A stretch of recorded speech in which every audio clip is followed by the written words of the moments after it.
Hello student, today I will discuss a new chapter 7 triangles. In this chapter we have studied similar figure and congruent figure.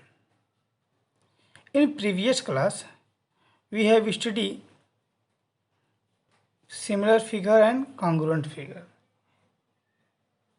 Once again revise the definition of similar figure and congruent figure in class 10th. देखिए, two figure are said to be congruent if they have same shape and same size.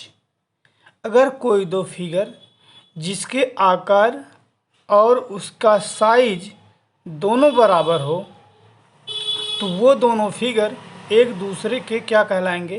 Congruent figure कहलाएंगे। Similar figure क्या होते हैं? ऐसे figure two figure are said to be similar if they have same shape but not same size. उसका shape तो same हो, shape मतलब आकार, उसका आकार तो सेम हो लेकिन साइज सेम ना हो। देखिएगा, अगर हम बात करें, एक ट्रायंगल ऐसा है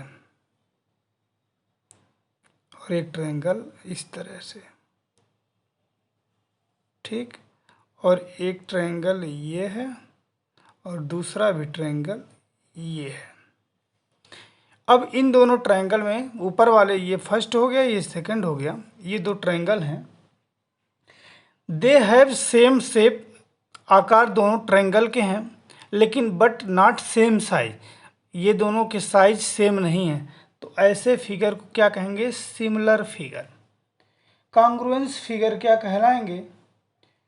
ऐसे दो फिगर जो सेम शेप के भी हों और इनके साइज भी सेम हो तो ऐसे फिगर को हम कॉन्ग्रुएंट फिगर कहेंगे।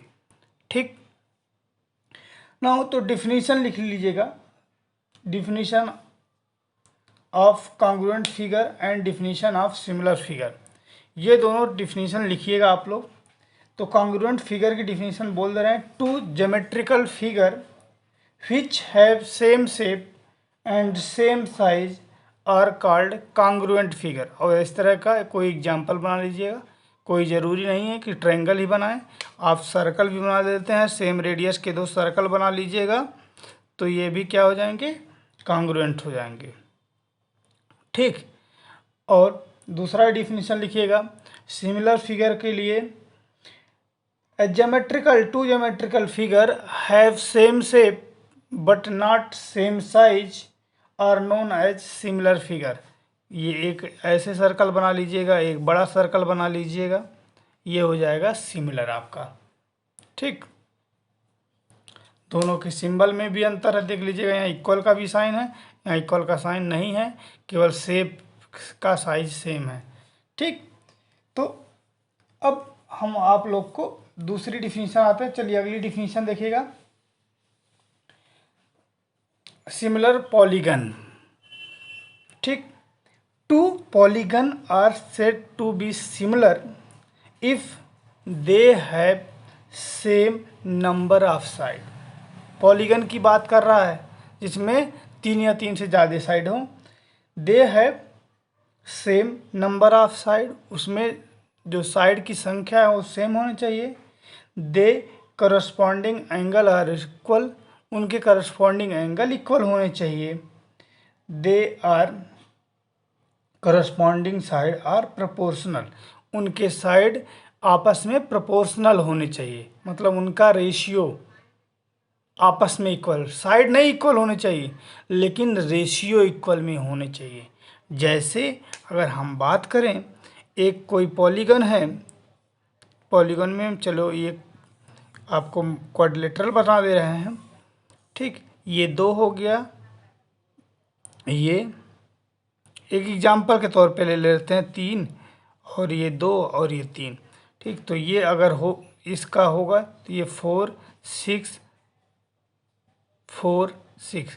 अब देखिएगा ये साइड तो सेम नहीं है, लेकिन अगर इनका पी क्यू आर एस कर लें और ए बी सी डी कर लें तो इनके साइड का रेशियो सेम है, P Q upon A B equal to B Q R upon B C S R upon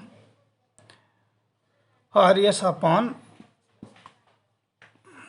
क्या हो जाएगा सी डी, देखिएगा, और इसके बाद डी ए ये हो गया S P upon D A. देखिएगा ये कितना है 2 है, ये 4 है, 1:2 का रेशियो इसमें भी है, 1:2 का रेशियो इसमें, 1:2 का रेशियो इसमें भी है।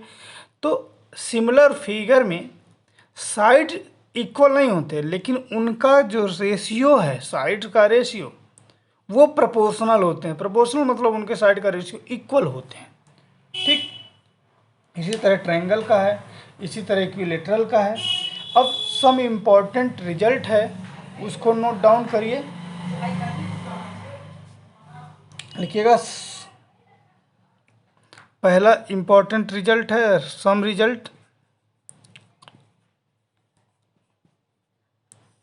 पहला रिजल्ट नोट करिए। To figure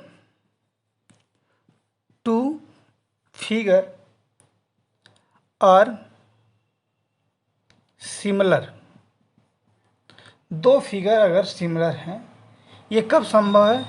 if and only if. देखिए इसको क्या पढ़ते हैं, इफ़ एंड ओनली इफ़। ये इफ़ हो गया और एक एफ और इसमें जोड़ दें तो इफ़ एंड ओनली इफ़ का ये इसे कहते हैं। If and only if